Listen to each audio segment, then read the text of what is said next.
Okay, good day mga ka-airsoft, good day mga kapigman. Hello mga ka-airsoft, good evening po. Today is our episode of 112, tama ba?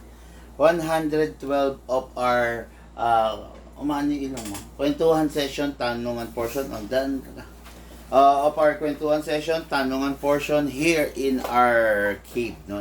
Here in our kay Big Man Hobby Shop. Okay? So, tulad nga ng sinasabi ko, ang nagaganap sa kwentuhan session, tanungan portion is yung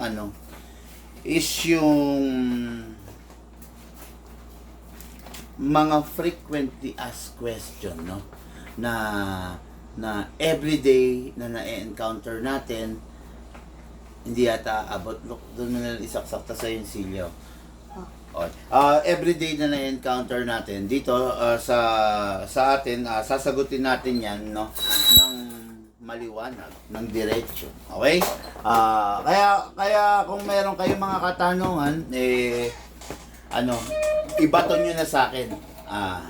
Itanong nyo kay Big Man. Ikaw naman sila. Yan. Itanong nyo kay Big Man. Okay? Sasagutin natin yan, no?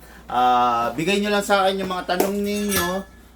Sasagutin natin sa abot ng ating makakayanan ng pinakamaliwanag, pinakamalinaw. Okay? Okay, question number 1. No? Hindi na natin papatagalin. Drums. Ayan na. Okay, question number 1. Siyempre. Okay, question number 1. Big Man, bakit po ina-upgrade nyo yung mga unit? Yun yung tanong.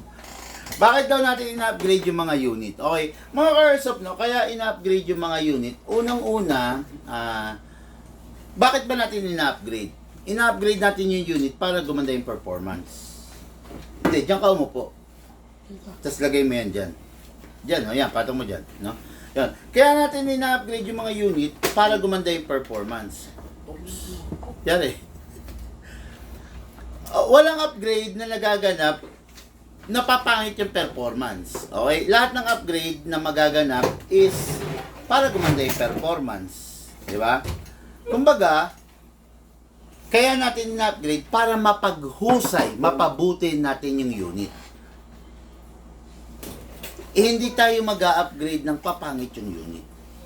Okay, yan ha. Yan. Yun yung dahilan kung bakit natin ina-upgrade.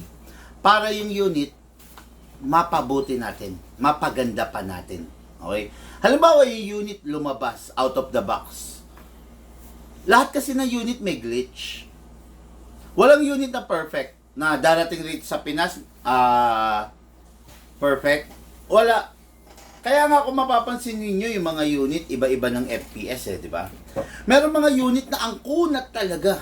Grabe, sobrang kunat. Meron mga unit na konting upgrade lang, ang lakas-lakas, no? Iba-iba ang bawat unit, okay? Kaya, dito sa atin sa Big Man, hanggat maaari, each and every unit, inaalis natin yung glitch, okay? Inaalis natin. Papayag ka ba, ganito? Papayag ka ba, bumili ka ng isang Glock, pagpalagay na natin Glock, bumili ka ng Glock 17, tapos yung barkada mo bumili rin ng another Glock 17. So parehas kayo may Glock 17. Papayag ka ba? Jungso? Papayag ka ba? Yung Glock 17 mo is mahina. 'Di ba? Tapos yung Glock 17 ng barkada mo or ng pinsan mo or ng kakilala mo is malakas. Payag ka nun? Same lang ang BBs. Same lang ang gas na gagamitin mo, nauubusin mo, nagagastusan mo. Tapos yung isa, malakas. Yung isa, yung sa'yo, mahina. Di ba? Papayag ka, nagbabayad ka, bumibili ka ng BBs, bumibili ka ng oil,